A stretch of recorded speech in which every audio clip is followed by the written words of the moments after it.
strung together. We had no idea what it did.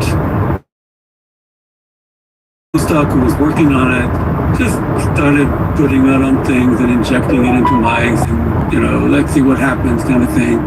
And one of the things that they did is put some mice on a high-fat diet, which would usually make them put on weight. Then they injected some MOTS-c into them. Lo and behold, they did not gain any weight. Instead of gaining weight like they should on a high-fat diet, they didn't get any weight.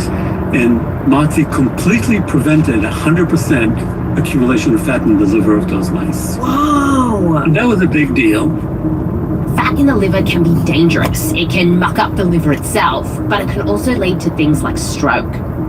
So the idea that this peptide could prevent that from happening, even when the mice were eating all these calories, that was potentially big. The team kept testing it. They gave older mice MOTS-c, and they lived longer than mice on a placebo. You give mice MOTS-c, and you put them on a treadmill, they can run a lot longer. Hassy's team worked out that MOTS-c might protect muscle by blocking the activity of a molecule that can break down muscle. One study found that in men, having a mutated form of MOTS-c increased their risk of type 2 diabetes and having more visceral fat. Another study found that type 2 diabetics with low MOTS-c had a higher risk of having a life-threatening cardiac event. Hassy thought, this MOTS-c, there really could be something here. So he started a company with a friend, and they raised $80 million and ran a small clinical trial of MOTS-c. They got people with a high BMI and quite a bit of fat around their liver, had them come into a lab. 4 weeks, 20 people, you get injected typically in your tummy subcutaneously for 30 days. People were injected with either MOTS-c or a placebo. And Hassy basically wanted to know, would those getting MOTS-c lose more weight? Would they lose some of the fat around their liver? And here's what happened. When it came to weight loss and fat around the liver, the MOTS-c group did maybe a little better, but it wasn't statistically significant. They did see some more exciting stuff though.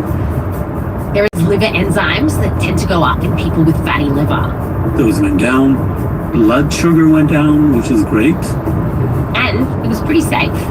The biggest issue is that some people had a bit of skin irritation around the site of injection. Which is not a complete deal breaker, but it was a little bit annoying for the people who used it. So things were going okay, and Hassy thought that maybe this really would be a drug. In fact, he was starting to dream of larger trials with more people. But soon, a rival peptide entered the field. It was a weekly drug, and at the time was a daily injection.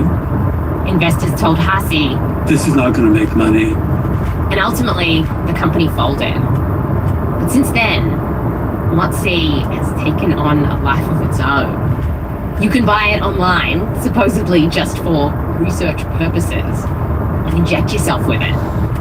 And people are going bonkers. Just off the back of a bunch of mouse studies, one small clinical trial, and a whole lot of hype. That created this crazy black market use of MOTS-c. And I've spoken to some people who swear that they see their athletic performance improve on MOTS-c. Is that surreal for you? Is it so strange? It is surreal. It is surreal. And like I mentioned, now people are saying that they're losing fat and building muscle and amping up their energy on MOTS-c. And Hassy says, if you look at his mouse studies, maybe you could make a case for some of these claims. I mean, after all, the mice did run longer on a treadmill, but up against the hype, the research cupboard is pretty bare. After the break, we go further down the peptide rabbit hole as we dive into the science on BPC 157. Plus, could peptides really give you cancer? Coming up.